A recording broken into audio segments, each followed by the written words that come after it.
Screen share हो रही है अभी आप लोगों के साथ? चलिए मैं स्टार्ट करवा देती हूँ, ठीक है। अच्छा, अब पहले हमने देखना है कि हमारे पास एम्पिरिकल फार्मूला और मॉलिक्यूलर फार्मूला है क्या। अगर हम लोग देखें तो एम्पिरिकल फार्मूला हमारे पास the simplest whole number combination of elements, कोई भी हमारे पास कंपाउंड होगा उसमें जब हमारे पास उनके अंदर जो भी एलिमेंट्स प्रेजेंट होंगे उन एलिमेंट की होल नंबर यानी जो सिंपलेस्ट रेशो होगी वो हमारे पास जो फार्मूला बनेगा उस फार्मूले को हम कहेंगे this is a empirical formula. और मॉलिक्यूलर फार्मूला वो फार्मूला होगा जिसमें एग्जैक्ट एक कंपाउंड के अंदर जितने भी नंबर ऑफ मॉलिक्यूल्स जितने भी नंबर ऑफ एलिमेंट्स प्रेजेंट होंगे वो सारे के सारे जब हम शो करेंगे उसको नंबरिंग में तो वो कहलाएगा उसका मॉलिक्यूलर फार्मूला। अब यहाँ पे दोनों एक एग्जांपल मैं यहाँ पे दे रही हूँ, हमारे पास है ग्लूकोज C6H12O6। अब इसमें अगर मैं देखें कि ग्लूकोज में जितने भी हमारे पास नंबर्स ऑफ कार्बन प्रेजेंट है वो 6 है, 12 नंबर जो है वो हमारे पास इसमें हाइड्रोजन है और 6 नंबर ऑफ ऑक्सीजन प्रेजेंट है। तो एग्जैक्टली ग्लूकोज के शुगर ग्लूकोज के अंदर जितने भी उसके नंबर ऑफ एटम्स या नंबर ऑफ एलिमेंट्स प्रेजेंट है वो एग्जैक्ट हम वही लिखेंगे तो वो उसका कहलाएगा मॉलिक्यूलर फार्मूला। लेकिन जब मैं इन्हीं नंबर्स को सिंपल रेशो में कन्वर्ट कर दूंगी, अब यहाँ पे देखो ये हमारे पास सिंपल रेशो में जब हम कन्वर्ट करेंगे तो ये हमारे पास बन जाएगा CH2O। अब ये बना कैसा है ये मैं यहाँ पे आपको बताती हूँ। इधर अगर आप लोग देखो ग्लूकोज में नंबर ऑफ जो एटम्स प्रेजेंट है वो कितने हैं। अगर यहाँ पे आप लोग देखो तो फर्स्ट जो कार्बन है, कार्बन मेरे पास कितने हैं 6 कार्बन है। अब मैंने ये बताया कि हमने सिंपलेस्ट रेशो निकालनी है तो यहाँ पे हम रेशो का साइन यूज करेंगे। टोटल नंबर ऑफ कार्बन कितने हैं 12 है, ठीक है। उसके बाद टोटल नंबर ऑफ ऑक्सीजन कितने हैं वो 6 है। अब मैंने देखना है कि क्या ये तीनों किसी एक टेबल पे डिवाइड होते हैं, क्योंकि रेशो हम इसी तरह ही निकालते हैं ना कि हम नंबर्स को डिवाइड करेंगे इसकी सिंपल जो है वो वैल्यू में लेकर आएंगे। अब 6 है और 12 है तो ये सारे मेरे पास क्या आते हैं 3 के टेबल में भी ये डिवाइड होते हैं, 2 के टेबल में भी होते हैं, 6 के टेबल में भी डिवाइड होते हैं। अगर मैं इसको 2 से स्टार्ट करूँ फिर 3 की तरफ आऊंगी देन उसके बाद हम आएंगे इसको 6 पे डिवाइड करेंगे, या अगर डायरेक्ट करना चाहे तो हम इसको डायरेक्ट भी डिवाइड कर सकते हैं। तो मैं इन तीनों नंबर्स को डिवाइड कर देती हूँ 6 पे। 6 1 ज़ा 6, 6 2 ज़ा 12, 6 1 ज़ा 6। अब यहाँ पे देखो कि पहले जो मेरे पास कार्बन की अमाउंट थी वो 6 थी, अब मेरे पास कार्बन कितने हो गए सिंपल 1 हो गया है, ठीक है। हाइड्रोजन की अमाउंट मेरे पास 12 है, जब मैंने इसको सिंपलेस्ट रेशो में लेकर आई तो हाइड्रोजन मेरे पास इसकी अमाउंट कितनी हो गई 2 हो गई। सेम इसी तरह ऑक्सीजन मेरे पास 6 है, जब मैं इसको सिंपलेस्ट फॉर्म में लेकर आई हूँ तो मेरे पास ऑक्सीजन की अमाउंट कितनी है 1 हो गई है। तो ये 1 1 है। अगर यहाँ पे आप एम्पिरिकल फार्मूला में इसको देखो तो 1 जो है वो नहीं लिखा जाता, तो है ही क्योंकि वो एक ही उसकी नंबरिंग एक है तो उसको हम एक ही रहने देंगे। तो मेरे पास इसका फार्मूला जो होगा एम्पिरिकल फार्मूला ये कन्वर्ट हो जाएगा simple 1 carbon 1 oxygen and number of hydrogen जो है मेरे पास कितने हो जाएंगे 2। तो कोई भी जो फॉर्मूला एग्जैक्ट कोई भी मेरे पास एक कंपाउंड होगा उस कंपाउंड के अंदर जितने प्रेजेंट होंगे जब हम वो टोटल कंप्लीट लिखेंगे एक्चुअल में जितने उसके अंदर एलिमेंट्स प्रेजेंट है वो सारे लिखेंगे तो वो हमारे पास कहलाएगा उसका मॉलिक्यूलर फॉर्मूला। और जब हम इन्हीं नंबर ऑफ एलिमेंट्स को उसके सिंपल रेशो में सिंपलेस्ट रेशो में कन्वर्ट कर देंगे तो जब हमारे पास फॉर्मूला बनेगा वो फॉर्मूला कहलाएगा एम्पिरिकल फॉर्मूला। अब इसकी एक और एग्जांपल मैं आप लोगों को करवाती हूँ, ये यहाँ पे अभी आप लोग देख लो। एम्पिरिकल फॉर्मूला अभी मैंने बताया कि हमारे पास जो सिंपलेस्ट होल नंबर्स होंगे, फॉर एग्जांपल अब ये देखें यहाँ पर कुछ हमारे पास ऐसे कंपाउंड्स हैं जिनका एम्पिरिकल और मॉलिक्यूलर फॉर्मूला सेम होता है। क्यों? अब कार्बन डाइऑक्साइड को अगर आप देखो तो कार्बन पहले से ही 1 है और ऑक्सीजन जो है वो हमारे पास 2 है। अगर मैं इनकी रेशो देखूं 1:2, अब 1 और 2 जो है ये मजीद किसी भी नंबर पे डिवाइड नहीं हो सकता, तो ये इसका एम्पिरिकल फार्मूला भी है और ये इसी का मॉलिक्यूलर फार्मूला भी है। सेम इसी तरह अगर मैं वाटर को देखूं तो वाटर जो है हाइड्रोजन मेरे पास कितने हैं 2 हाइड्रोजन है और ऑक्सीजन की अमाउंट कितनी है 1। ये पहले से ही क्या है ऑड नंबर में प्रेजेंट है, देखें 1 और 2, क्योंकि 1 और 2 जो है वो अपने किसी दूसरे ना एक ही सेम टेबल में ये डिवाइड नहीं हो सकते, ना ही 2 और 1 डिवाइड हो सकता है। तो सिंपलेस्ट पहले से ही ये सिंपल फॉर्म में एग्जिस्ट करते हैं, तो इस वजह से इनका मॉलिक्यूलर और एम्पिरिकल फार्मूला सेम। उसके बाद यहाँ पे अगर आप लोग देख लो N2O, ठीक है, नाइट्रोजन ऑक्साइड है, ठीक है, उसके साथ नाइट्रोजन टेट्रा ऑक्साइड है 4, उसके साथ ऑक्सीजन प्रेजेंट है। इसका अगर मैं सिंपलेस्ट रेशियो देखूं तो यहाँ पे क्या है 2:4 नंबर ऑफ मॉलिक्यूल्स, नाइट्रोजन के 2 मॉलिक्यूल प्रेजेंट हैं और ऑक्सीजन के जो मेरे पास 4 मॉलिक्यूल्स हैं। अब इनको अगर मैं डिवाइड करूं तो ये मजीद और सिंपल फॉर्म में आ सकता है, 2 1 2, 2 2 4। तो ये अब देखो नाइट्रोजन मेरे पास कितने हो जाएंगे 1 नाइट्रोजन और ऑक्सीजन की अमाउंट कितनी हो गई 2, तो ये इसका हो जाएगा एम्पेरिकल फॉर्मूला। सेम इसी तरह अब यहाँ पे अगर आप लोग देखो फॉस्फोरस ऑक्साइड के साथ इन्होंने दिया है तो 4:10। अब 4 और 10 को अगर मैं देखूं तो ये एक नंबर पे डिवाइड होते हैं, हमारे पास एक 2 है जो कि इन दोनों नंबर को डिवाइड कर सकता है, 2 2 4, 2 5 10। तो यहाँ पे अगर आप लोग देख लो तो ये देखें P की वैल्यू कितनी हो जाएगी, P जो है वो 2 में आ जाएगा और ऑक्सीजन जो है वो कन्वर्ट हो जाएगा 5 में। अब मजीद जो है ये और सिंपल नहीं हो सकता क्योंकि 2 और 5 जो है वो 2 डिफरेंट नंबर्स हैं, वो एक टेबल में डिवाइड नहीं हो सकते और ना ही किसी एक टेबल में ये दोनों एक साथ आते। उसके बाद यहाँ पे देखिए कार्बन की अमाउंट जो है वो है 10 और हाइड्रोजन जो है ये हमारे पास 22 है, यानी हमारे पास एक ऑर्गेनिक कंपाउंड है।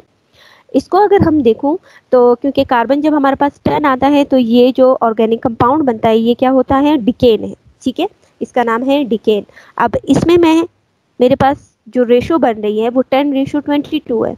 इन दोनों नंबर्स को अगर मैं देखूं तो ये मेरे पास 2 पे डिवाइड होते हैं, ठीक है, 2 5 10, 2 1 2, 2 1 2, 2 11 22।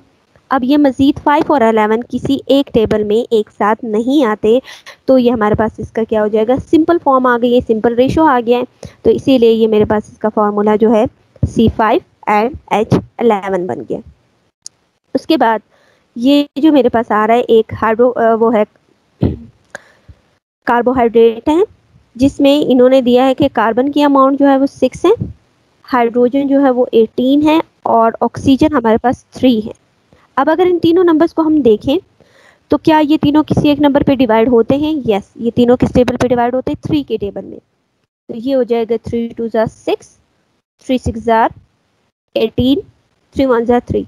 अब ये डिफरेंट हो गया है, 1 अलग हो गया, 6 and 2। ये 6 और 2 एक टेबल में तो हो सकता है, लेकिन मुझे ऐसा नंबर चाहिए कि वो इन तीनों को ही डिवाइड करे। अब ये इन तीनों को कोई ऐसा नंबर नहीं है कि 2 6 और 1 जो है वो एक ही नंबर के पे वो डिवाइड हो जाए, तो इसीलिए अब मेरे पास जो इसका फॉर्मूला बनेगा, हाइड्रोजन कार्बन जो है वो 2 हो जाएगा, हाइड्रोजन 6 एंड ऑक्सीजन की अमाउंट कितनी है 1। तो ये हमारे पास मॉलिक्यूलर और एम्पेरिकल फॉर्मूलाज हो गए। ये पॉइंट क्लियर हो गया, इसमें से कोई क्वेश्चन? अच्छा, अभी इसमें मैं आप लोगों को कुछ कंपाउंड्स दूंगी, मुझे एक एक करके बताओ कि इसका हम लोगों ने कैसे चेंज करना है। अब ये भी वही पीछे जो मैंने एग्जांपल बताई है सेम ये वही एग्जांपल है, ठीक है। अब यहाँ पे मैं लिख के दे रही हूँ हाइड्रोजन पर ऑक्साइड H2O2। ये मुझे बताओ कि ये एम्पेरिकल फॉर्मूला है या ये मॉलिक्यूलर फॉर्मूला है, कामरान आप बताओ। ये molecular formula. Okay, molecular formula है, ठीक है, तो ये मैं यहाँ लिख देती हूँ मॉलिक्यूलर फॉर्मूला है। अब इसको आप चेंज कर दो एम्पेरिकल फॉर्मूले में, तो कैसे चेंज करेंगे हम, बताते जाओ आप मुझे।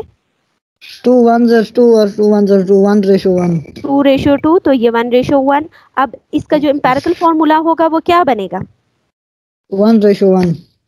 1। ये तो आपने मुझे इसकी रेशो बनाई है, अब मैंने वापस ऑक्सीजन और हाइड्रोजन भी लिखना है, तो अब मैं किस तरह लिखूंगी,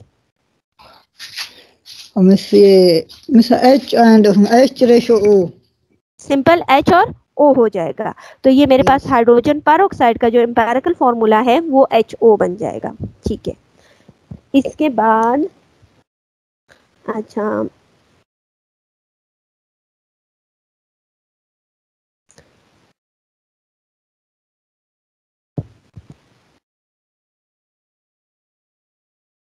जी हमजा, आप मुझे बताओ, ये हमारे पास है सक्रोज, उसका फॉर्मूला है C12H22O12O11। ये एम्पेरिकल फॉर्मूला है या मॉलिक्यूलर फॉर्मूला है?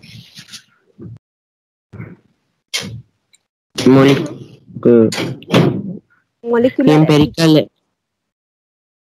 एम्पेरिकल है, ठीक है, वो क्यों, उसकी वजह? सर किसी एक टेबल से तीनों नहीं डिवाइड होंगे। बिल्कुल ठीक है, क्योंकि 12 में मेरे पास डिफरेंट नंबर हो गया, 22 और 11। अब 11 की टेबल में 22 तो आ सकता है, लेकिन 12 जो है वो 11 की टेबल में नहीं आ सकता। तो ये सक्रोज का मॉलिक्यूलर फॉर्मूला भी है और एम्पेरिकल फॉर्मूला भी यही है। ठीक है, चलिए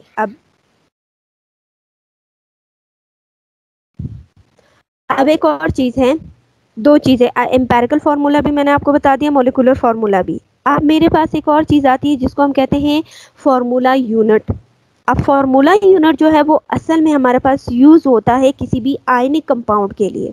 जैसे ये बाकी मेरे पास हम लोगों ने ये जितने भी कंपाउंड्स हैं इनका एग्जैक्ट जितना भी मॉलिक्यूल के अंदर जितने भी नंबर्स ऑफ एलिमेंट्स प्रेजेंट होते हैं तो वो एक मॉलिक्यूल बना रहा होता है ना कंपाउंड। तो अगर मेरे पास कोई भी आयनिक कंपाउंड होता है तो आयनिक कंपाउंड के लिए जो फॉर्मूला हम बनाते हैं उनके नंबर ऑफ एलिमेंट्स को गिनते हैं तो उसको हम कहते हैं मॉलिक्यूलर यूनिट।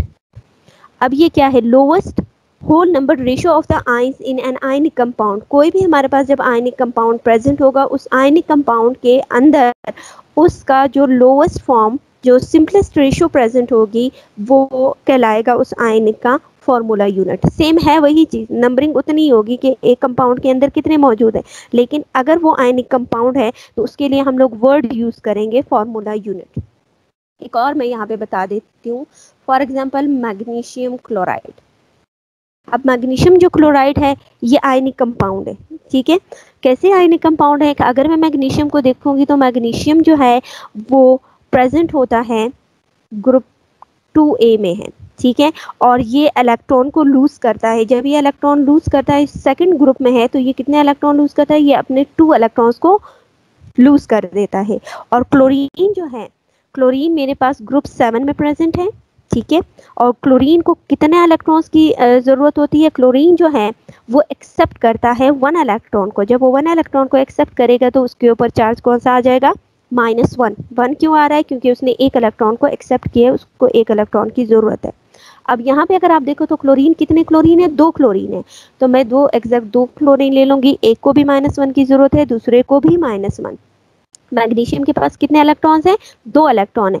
वो अपना एक इलेक्ट्रॉन इसको दे देगा और ये अपना एक इलेक्ट्रॉन जो है वो नेक्स्ट दूसरे क्लोरीन को दे देगा।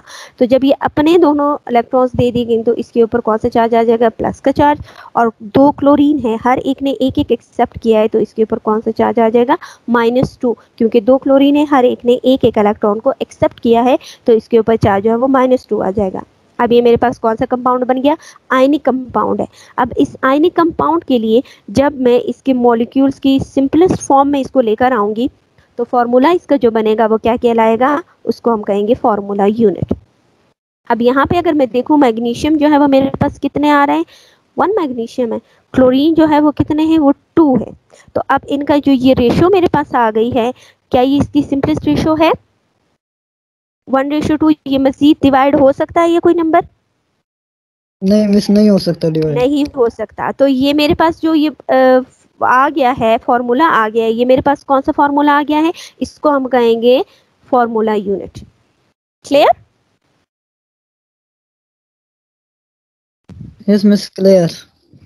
अब यहाँ पे जो उन्होंने ये सोडियम की एग्जांपल दी है, ठीक है, सोडियम क्लोराइड है, सेम ये भी इसी तरह ही है। क्योंकि सोडियम जो है वो मेरे पास कौन से ग्रुप में प्रेजेंट होता है, सोडियम हमारे पास 1A ग्रुप में है, ठीक है। और वो कितने इलेक्ट्रॉन, जब वो ग्रुप 1A में है तो ये अपने लूज करता है एक इलेक्ट्रॉन को +1। और क्लोरीन का यहाँ मैं आपको बता चुकी हूँ कि क्लोरीन कितने इलेक्ट्रॉन एक्सेप्ट करता है, ये 7 ग्रुप में होता है, ठीक है। और ये एक्सेप्ट करता है एक इलेक्ट्रॉन को।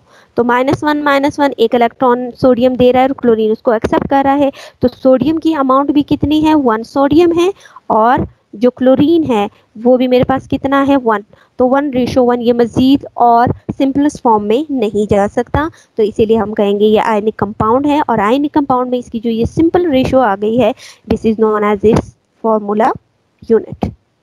Clear? Hamza, yes Naseer, clear हो गया ये पॉइंट? मिस ये 1:2 कैसा है? अच्छा, ये मैग्नीशियम की मैंने एग्जांपल दी है, एक सेकंड मैं ये दोबारा से आपको बता देती हूँ। देखिए, मैग्नीशियम क्लोराइड, ठीक है। अब क्लोराइड जो है यहाँ पे मैग्नीशियम जो है उसकी मैं पहले आपको इलेक्ट्रॉनिक कॉन्फ़िगरेशन करके बताती हूँ। जब भी आप मैग्नीशियम देखोगे उसके साथ जो क्लोरीन प्रेजेंट होगा वो 2 की फॉर्म में होता है। 2 की फॉर्म में क्यों होता है? क्यों? क्योंकि मैग्नीशियम जो है it belongs to group 2A, ठीक है, and it loses it's 2 electron. जब वो अपने 2 इलेक्ट्रॉन्स लूज करेगा तो इसके ऊपर जो चार्ज आ जाएगा वो कितना होगा? 2 इलेक्ट्रॉन उसने लूज किए। जो भी एलिमेंट इलेक्ट्रॉन्स लूज करेगा उसके ऊपर पॉजिटिव चार्ज आता है। तो मैग्नीशियम जो है वो 2 इलेक्ट्रॉन लूज करता है तो इसके ऊपर चार्ज जो है वो +2 आ जाएगा। तो अपने ये जब 2 इलेक्ट्रॉन है, अब इसके साथ 2 क्लोरीन क्यों है?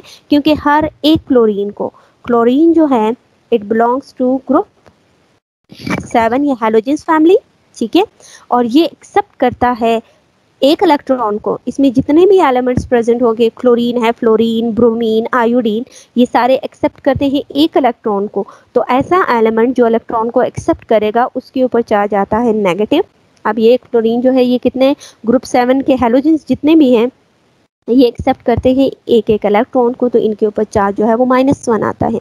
यहाँ पे अगर आप देखो तो मैग्नीशियम है उसके साथ कितने क्लोरीन है? 2 क्लोरीन है। तो यहाँ पे मैग्नीशियम जो है वो अपने 2 इलेक्ट्रॉन लूज कर रहा है, तो क्लोरीन भी हमारे पास कितने होने चाहिए? 2 क्लोरीन होने चाहिए, तभी वो मैग्नीशियम अपने दोनों इलेक्ट्रॉन्स, एक इलेक्ट्रॉन एक क्लोरीन को देगा, दूसरा इलेक्ट्रॉन जो है वो नेक्स्ट दूसरे क्लोरीन को वो दे देगा, ठीक। अब अगर आप इसके फॉर्मूले को देखो, एम मैग्नीशियम क्लोराइड, मैग्नीशियम की अमाउंट कितनी है? 1 है। क्लोरीन आप देखो, क्लोरीन कितनी फॉर्म में? 2 में है, तो ये कितना बन जाएगा? 1:2। तो ये 1:2 जो बन गया, अब मैग्नीशियम और क्लोराइड है क्योंकि सॉल्ट बना है, जितने भी सॉल्ट्स होंगे वो हमेशा क्या, कौन से कंपाउंड होते हैं? वो आयनिक कंपाउंड होते हैं। तो ये आयनिक कंपाउंड बन गया, और इसमें अगर मैं मैग्नीशियम और क्लोरीन की रेशियो देखूंगी तो वो 1:2 है। अब जो 1:2 आ गया ये मेरे पास कहलाएगा इसका क्या? Formula unit. अब क्लियर हुआ? जी। ओके। और बाकी किसी को कोई क्वेश्चन इसमें से पूछना हो, फिर हम नेक्स्ट टॉपिक की तरफ चलते हैं।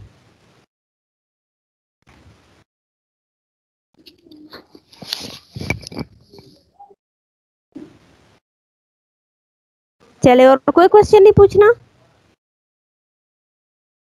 नो मिस, चलें। चले, ओके। अब आते हैं नेक्स्ट, हमारे पास जो टॉपिक आ रहा है वो क्या है? एवोगाड्रोस नंबर हमने देखने हैं, और साथ में हमने ये भी बताना है कि हमारे पास मोल्स क्या होते हैं। अच्छा, अब पहले मैं आपको एक चीज़ बता देती हूँ, जैसे कि हमारे पास हम कोई भी चीज़ लेते हैं, ठीक है, किसी भी चीज़ के अंदर या किसी भी सब्सटेंस के अंदर उसका जो मास प्रेजेंट होता है, अब उसका जो मास होता है उसको काउंट करना, क्योंकि अगर आप एक सब्सटेंस को देखोगे तो उसके अंदर मोल्स में, उसके अंदर जो है मॉलिक्यूल्स भी होते हैं, एटम्स भी होते हैं, और ये हमारे पास उसके डिफरेंट पार्टिकल्स होते हैं। तो हर एक पार्टिकल को अलग अलग उसको काउंट करना वो ज़्यादा मुश्किल है। तो इस चीज़ को आसान बनाने के लिए साइंटिस्ट ने क्या किया, उन्होंने एक वर्ड यूज़ किया इन सबको कंबाइन करके, कि किसी भी सब्सटेंस का जब हम मास फाइंड आउट करेंगे तो उसके लिए एक वर्ड उन्होंने यूज़ किया है, मोल। अब ये देखना है कि ये मोल होता क्या है। मोल जो है वो हमारे पास क्या है? किसी भी सब्सटेंस के मास को मोल कहा जाता है, कि एक सब्सटेंस आपके पास प्रेजेंट है, मौजूद है, जब आप उसके मास को ग्राम में लोगे, ठीक है, किसी भी सब्सटेंस के मास को जब आप ग्राम में कंसीडर करोगे या ग्राम में उसको काउंट करोगे, जितने भी आपके पास उसके ग्राम्स आ जाएंगे, 2 ग्राम आ गया, 3 ग्राम, 4 ग्राम, जितना भी आएगा मास उसका, वो हमारे पास कहलाता है, वो क्या इक्वल होगा किस चीज़ के? उसके मोल के इक्वल होगा। अब ये दोनों जो है हमारे पास एवोगाड्रोस नंबर और मोल, ये एक दूसरे के साथ लिंक हैं। तो मैं पहले आपको एवोगाड्रोस नंबर भी बताती हूँ, उसके बाद हम सेकंड।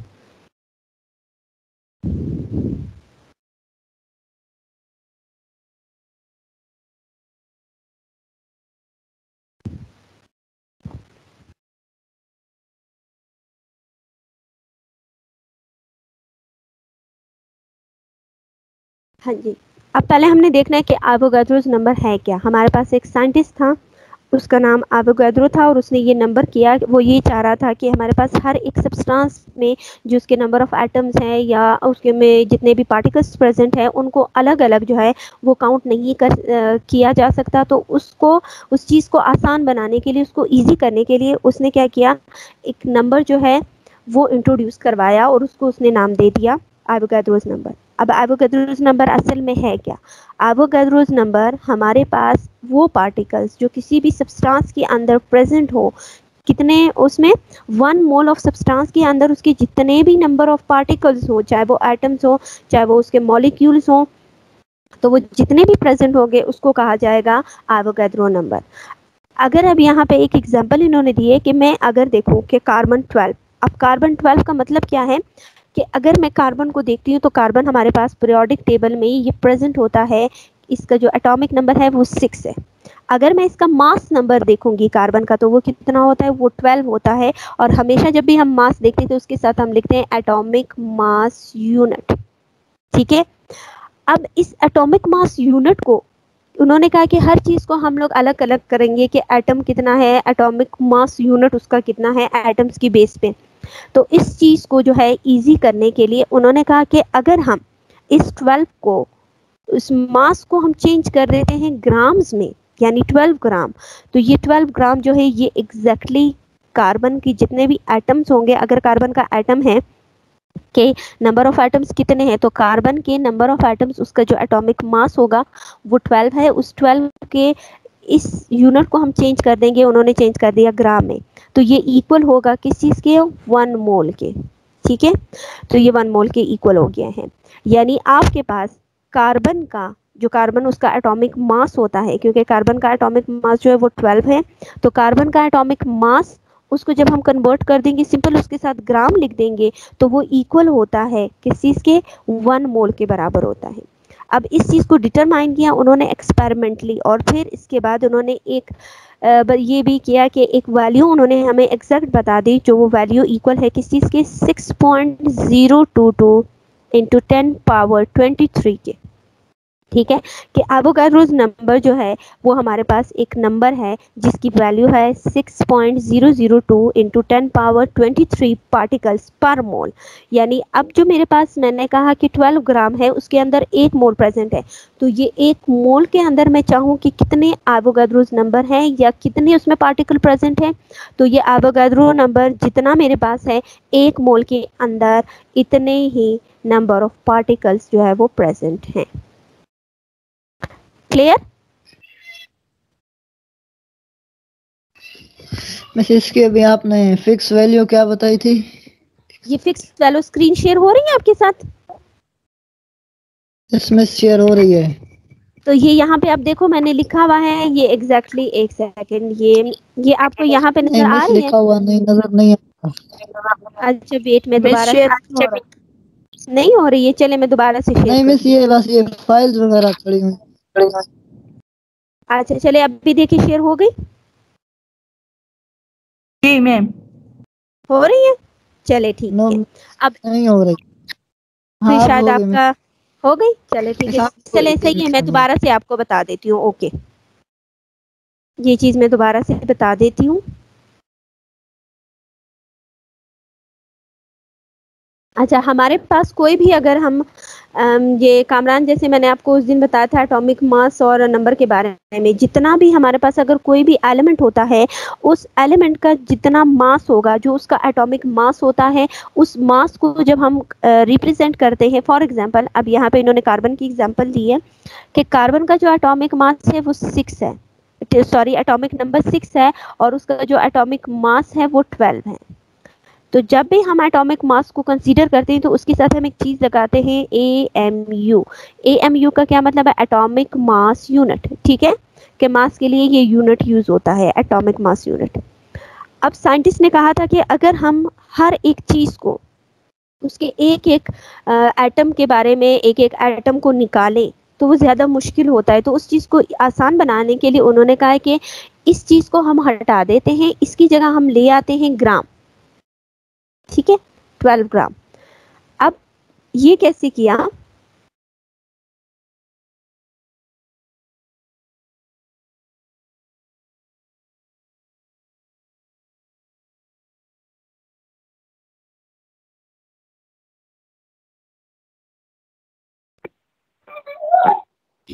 12 ग्राम के इक्वल ले लिया। अब जितने उसके एटॉमिक मास होगा वो एटॉमिक मास इक्वल हो जाएगा किस चीज के, 12 ग्राम्स के। अब कोई भी, मैंने पहले ही आपको बता दिया था कि मोल हमारे पास क्या है, किसी भी सब्सटेंस के अंदर जितने भी पार्टिकल्स प्रेजेंट होंगे वो सारे के सारे सब्सटेंस जो है उस एलिमेंट के वो इक्वल होंगे किस चीज के, 1 मोल के।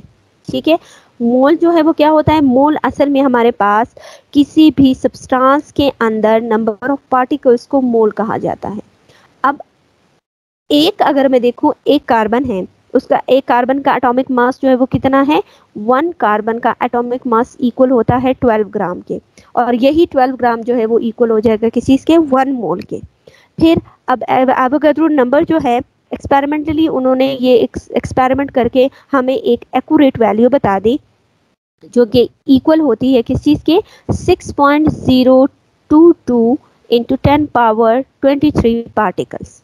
ठीक है, कि हमारे पास क्या है कि अगर कोई भी एक नंबर, एक मोल प्रेजेंट होगा, जैसे 1 कार्बन है, एक कार्बन में कितने ग्राम प्रेजेंट है, एक कार्बन में के अंदर जो है वो 12 ग्राम। जी 6.02 है, 22 नहीं है। वो 22 भी है, और उसमें से आप 2 को जो है वो कैंसिल भी कर सकते हो, एक 2 भी ले सकते हो, 2 भी ले सकते हो, दोनों तरह की सही है। ठीक है, चलो सही है। क्योंकि 2 जो है वो आपके पास क्या आ रहा है, वो लेस देन 5 है ना, लेस देन 5 वैल्यू है 2 की, तो पॉइंट के बाद अगर आप देखो तो 022 है, उसमें अगर आप 2 लिखो या ना लिखो उससे कोई फर्क नहीं पड़ेगा। ठीक है, अब एग्जैक्टली जो उन्होंने वैल्यू निकाली है एवोगाड्रो ने, वो 6.022 है, डबल 2 आता है, तो हम उसको अपनी आसानी के लिए सिंपल 6.02 भी उसको ले सकते हैं। ठीक है, उसमें कोई मसला नहीं है। अब मैंने आपको बोला है कि मेरे पास एक कार्बन है, ठीक है, एक कार्बन का एलिमेंट है, उस एक कार्बन के एलिमेंट की जो मास है वो कितना है, वो 12 ग्राम है। अब यही जितने एक कार्बन का मास होगा वही मास इक्वल होता है उसके 1 मोल के, और 1 मोल की जो वैल्यू है वो एवोगाड्रो के नंबर के इक्वल है कितने के, 6.02 इंटू 10 पावर 23 पार्टिकल्स के। क्लियर? यस मिस, क्लियर हो गया जी हमजा और नसीर, समझ आ गया आपको ये पॉइंट? यस। चले, अब इसके अलावा मैं कुछ 1-2 एग्जांपल्स, अभी अगर हम देखें कि अगर हम किसी एक एटम में मालूम करना चाहें कि फॉर एग्जांपल मेरे पास कौन सा एटम है, मैं यहाँ पे ले लेती हूँ ऑक्सीजन। ठीक है, ऑक्सीजन हमेशा जब भी हम ऑक्सीजन को देखते हैं वो O2 की फॉर्म में होता है। ठीक है, क्यों? इसलिए O2 की फॉर्म में होता है क्योंकि वो इलेक्ट्रोनेगेटिव एलिमेंट है, ये कभी भी अकेला एटम की फॉर्म में नहीं हो सकता। ठीक है, ये हमेशा मॉलिक्यूलर फॉर्म में होगा क्योंकि इसके ऊपर जो चार्ज आता है वो कितना होता है, वो -2 होता है। ये आसानी से किसी दूसरे के साथ जाके रिएक्शन कर सकता है, उससे इलेक्ट्रॉन गेन कर सकता है, तो इसीलिए ये O2 की फॉर्म में होता है। अब मैं एज एग्जांपल के तौर पे इसको सिंपल एटम की फॉर्म में ले रही हूँ। ठीक है, मेरे पास ऑक्सीजन है और मैं चाह रही हूँ कि ऑक्सीजन का जो एटॉमिक मास है वो किस चीज़ के इक्वल होता है, एटॉमिक नंबर उसका 8 होता है, तो मास जो है वो उसका कितना है, 18 है।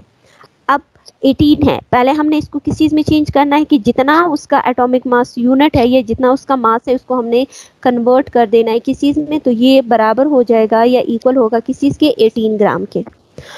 1 atom of oxygen is equal to 18 gram, और यही 18 ग्राम इक्वल है किस चीज़ के, 1 मोल के। ठीक, और ये 1 मोल, क्योंकि अभी मैं किस फॉर्म में इसको ले रही हूँ, एटम्स की फॉर्म में ले रही हूँ, तो 1 मोल है, तो 1 मोल के अंदर फिर मेरे पास कितने पार्टिकल्स होंगे, so 1 mole of oxygen is equal to, value सारी यही होगी। हम जो चीज़ फाइंड आउट कर रहे हैं, अगर हम एटम कर रहे हैं तो इसके लास्ट में एटम लगा देंगे, अगर हम मॉलिक्यूल करेंगे तो उसके एंड में इसी वैल्यू के साथ उसका मॉलिक्यूल लगा देते हैं, और अगर हम किसी भी आयनिक कंपाउंड के लिए एक मोल फाइंड आउट कर रहे हैं तो एंड में हम उसके साथ क्या लगा देंगे, फार्मूला यूनिट। तो एटम, मॉलिक्यूल और फार्मूला यूनिट किस चीज़ को रिप्रेजेंट कर रहा है कि हम जो 1 मोल ले रहे हैं उसको किस चीज़ में ले रहे हैं, उसको एटम में ले रहे हैं, उसकी हम लोगों ने उसको काउंट करना है मॉलिक्यूल्स में, या हम उसको काउंट कर रहे हैं किस चीज़ में, फार्मूला यूनिट में। वैल्यू हमारे पास सबकी यही रहेगी, सिर्फ उसके साथ अगर वो एटम होगा तो साथ में एटम को हम लिख देंगे ताकि वो एटम को रिप्रेजेंट करें। मॉलिक्यूल्स में फाइंड आउट करना चाहें तो उसके साथ मॉलिक्यूल लिखे तो वो मॉलिक्यूल को रिप्रेजेंट करेगा। फॉर्मूला यूनिट लिखेंगे तो इसका मतलब है कि हम जो भी एक मोल को ले रहे हैं या हम नंबर ऑफ एवोगाड्रोस नंबर के पार्टिकल्स देख रहे हैं तो वो किस चीज में आ रहा है, वो आयनिक कंपाउंड में हम उसको रिप्रेजेंट कर रहे हैं, या आयनिक कंपाउंड है जिसका हमने एक मोल फाइंड आउट किया या नंबर ऑफ पार्टिकल्स देखे। क्लियर?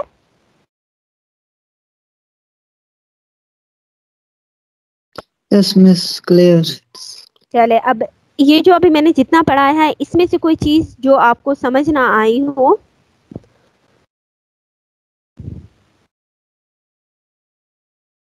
हमजा, नसीर, कामरान, No. कोई चीज क्लियर हो गया? नहीं। चले ठीक है, अब मैं आप Yes. लोगों को नहीं हुआ। चले अभी मैं ऐसे करती हूँ, आप लोगों को कुछ एलिमेंट्स देती हूँ, उसका आप लोगों ने एम्पेरिकल फार्मूला भी लिख के देना है, मोलिकुलर फार्मूला भी मुझे लिख के देना है। जब आप लोग काम कर लोगे तो ये आप लोग जो है उसकी तस्वीर लेके मुझे बेशक सेंड कर देना है, मैं इस पे मैसेज पे, ठीक है। और उसके अलावा फिर मैं आप लोगों को दे रही हूँ कुछ जो है कंपाउंड्स दूंगी, आयनिक कंपाउंड भी होगा, मॉलिकुलर भी होगा, और कोई एटम भी दूंगी। उसमें फिर आप लोगों ने बताना है कि इसमें कितने नंबर ऑफ मोल्स प्रेजेंट है और वो कितने पार्टिकल्स के इक्वल है, ठीक है। चले ये अभी आप लोग, और नेक्स्ट में इंशाल्लाह फिर मैं आपको ये जो टॉपिक है हमारे पास मोल्स, ये मैं आगे आपको करवाऊंगी। और इसकी हम बाकायदा जो हमारे पास जितने भी न्यूमेरिकल प्रॉब्लम्स है कि अगर कोई भी हमारे पास न्यूमेरिकल आ जाता है उसमें पार्टिकल्स, नंबर ऑफ पार्टिकल्स दिए हो या एवोगाड्रो नंबर दिए हो, तो उसको हम लोगों ने मोल में कैसे चेंज कर सकते हैं। अगर कहीं पे मोल हमें मिला हुआ है तो उसको हम ग्राम में कैसे चेंज कर सकते हैं। अगर कहीं ग्राम आया हुआ है तो उस ग्राम को हम पार्टिकल्स या एवोगाड्रो नंबर में कैसे चेंज कर सकते हैं, उसको मोल में कैसे कन्वर्ट किया जा सकता है, ठीक है। अब यहाँ पे मैं आपको होमवर्क दे रही हूँ तो ये आप लोग इसको नोट कर लो। कुछ क्वेश्चंस हैं, पहले आप लोगों ने बताना है मुझे इसका right empirical and molecular formula. ये हो गया आपके पास सोडियम क्लोराइड है, सोडियम कार्बोनेट है, कैल्शियम क्लोराइड हो गया, और दूसरा हमारे पास आ रहा है यहाँ पर कॉपर सल्फेट है। इनके आप लोगों ने एम्पेरिकल फार्मूलाज बताने हैं मुझे, ठीक है। और इसके बाद एक और क्वेश्चन मैं दे रही हूँ जिसमें आप लोगों ने मुझे बताना है नंबर ऑफ मोल्स। ये चले बस ये क्वेश्चन करें नंबर ऑफ मोल्स, वो फिर मैं आपको न्यूमेरिकल प्रॉब्लम्स करवाऊंगी, उसके बाद मैं आपको ये क्वेश्चन दूंगी, ठीक है। चले ये हो गया, इसको आप लोग नोट कर लो।